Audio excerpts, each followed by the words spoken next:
Et bonjour tout le monde, merci à vous pour votre fidélité. On est parti pour les énergies pour le mois de février. On va voir ce que les cartes ont à nous raconter. Un petit coup de Palo Santo pour purifier l'air. Petite présentation succincte des tarots et oracles que je vais utiliser. On va voir du coup au niveau de février. Je pense qu'à l'avenir j'essaierai de publier ça un petit peu en amont parce que là le mois est à moitié entamé. Donc évidemment c'est une tendance générale et ça pourra nous aider peut-être un peu plus loin que juste le mois de février. Mais bon voilà, je le saurai pour la prochaine fois, j'essaierai de publier ça un peu plus tôt. C'est parti, je reviens avec mon petit setup. Ok, donc là je voulais commencer tout simplement par mettre un petit peu une mise en lumière, une perspective. C'est une technique d'ailleurs que je dispense et que je vous invite à vraiment étudier si ça vous plaît dans ma formation pour apprendre à tirer les cartes et notamment le tarot et les oracles. En ce qui concerne le tarot, je trouve qu'une très bonne façon d'approcher ça, et là je vais du coup retransposer ça sur le mois en cours qui est le mois de février 2024. C'est cette notion de voir en quoi le mois va résonner avec une lame majeure du tarot, avec quelle lame majeure du tarot le tarot résonne, et aussi comment ça va se retranscrire dans notre vie matérielle, notre vie intellectuelle et mentale, notre vie émotionnelle et nos désirs. Donc là, on voit que le mois de février est un mois qui peut être un petit peu en fait troublant dans le sens où la grande prêtresse, pour moi, il y a cette notion un petit peu presque d'eau, de quelque chose de très fluide qui pourrait se relier au signe du poisson, sachant que février est en fait ce qui va régir les Verseaux, le signe du Verseau, mais juste après les Verseaux, il y a le poisson.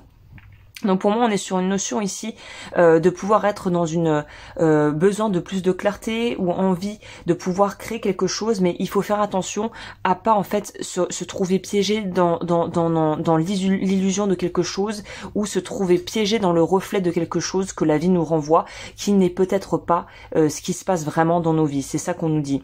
Donc j'ai envie de vous dire que c'est un mois là où il faut faire attention, dans le sens où c'est pas pour moi un mois où on fait des gros changements radicaux, où on fait vraiment des gros tournants à 180. C'est pas un mois où on va vouloir en fait mettre en place des choses qui sont encore très fébriles, qui sont encore très finalement neuve, fragile, et à part des projets où vraiment c'est quelque chose de réfléchi depuis plusieurs mois voire plusieurs années, là j'ai envie de vous dire c'est pas le même, on n'est pas dans la même configuration, mais pour les projets qui sont un peu récents, balbutiants, ou des relations qui débutent, là j'ai envie de vous dire ne vous lancez pas corps et âme dans quelque chose, attendez, voilà, restez calme, avancez tranquillement, mais attendez d'avoir un petit peu plus de précision avant de vous lancer tête baissée dans une histoire ou dans une prise de décision. Vraiment, c'est ça pour moi qui ressort en février. Là, on nous dit que qu'est-ce qui se passe dans notre vie matérielle? Il y a une notion d'inconfort, donc c'est pour ça qu'en même temps, ce que je vous préconise va être dur à appliquer, c'est souvent comme ça. C'est-à-dire que là, on voit qu'on jongle entre un avant, un après, une idée, une autre, un besoin, un autre besoin, une proposition, une autre proposition, une envie, une contre-envie. Il y a quelque chose d'un petit peu du tac au tac, un peu comme deux joueurs de tennis qui se renvoient la balle en fait. Donc là, on nous dit que c'est quelque chose où c'est un mois où on va devoir jongler. Et pour pouvoir jongler, de toute façon, il va falloir se fier à son intuition et faire attention de ne pas être berné par son mental ou par une vision des choses qui pourrait être un peu limitante. Au niveau de la vie mentale, du mental, on voit que il y a des choses, il y a peut-être des problématiques, des situations auxquelles on a du mal à faire face. Je pense que c'est un petit peu en lien justement avec la grande prêtresse. S'il y a des choses, on n'a pas envie vraiment d'y aller, et en même temps, on sait que il va falloir y mettre les pieds, mais il faut le faire avec la bonne approche, en étant quand même bien ancré et en sachant où on veut aller. Donc voilà, c'est un petit peu ce jeu, ce jeu dans les relations, ce jeu humain, comme une partie de tennis où il faut qu'on avance et qu'on essaie d'avancer finalement le plus sereinement possible, sachant que il y a forcément des forces qui vont nous pousser et d'autres qui vont un petit peu nous freiner. C'est comme tout dans la vie, c'est une question d'équilibre en fait. Dans notre vie émotionnelle, on nous parle de pouvoir approfondir les relations, de pouvoir amener et injecter plus d'authenticité, peut-être un peu plus de spontanéité, sans pour autant tomber dans quelque chose d'irréfléchi.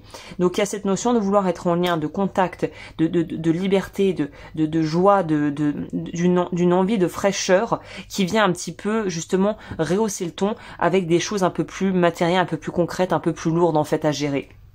Et au niveau des désirs, on voit que là, la créativité est favorisée, c'est mis au premier plan, voir du pays, bouger, faire des choses, s'ouvrir l'esprit en fait, s'aérer et s'ouvrir l'esprit va apporter à mon avis beaucoup de bonnes choses durant cette période. Et ne pas hésiter par contre à être un peu plus, on va dire, aventureux et peut-être un peu plus audacieux et même culotté au niveau des projets où il y a une approche créative dedans, ou de pouvoir en fait réinventer et réenchanter sa vie au quotidien. C'est ça que ça nous dit avec le 2 de bâton. On va monter ça et voir ce que nous propose. Je l'apprends pas souvent. C'était mon premier oracle que j'ai acheté quand j'ai commencé, donc autant vous dire que j'ai une valeur et une petite valeur sentimentale, celui-là. Et puis voilà, il est toujours là depuis plus de 5 ans maintenant. On va prendre ça. Je sais pas pourquoi j'ai été inspirée. On va faire ça.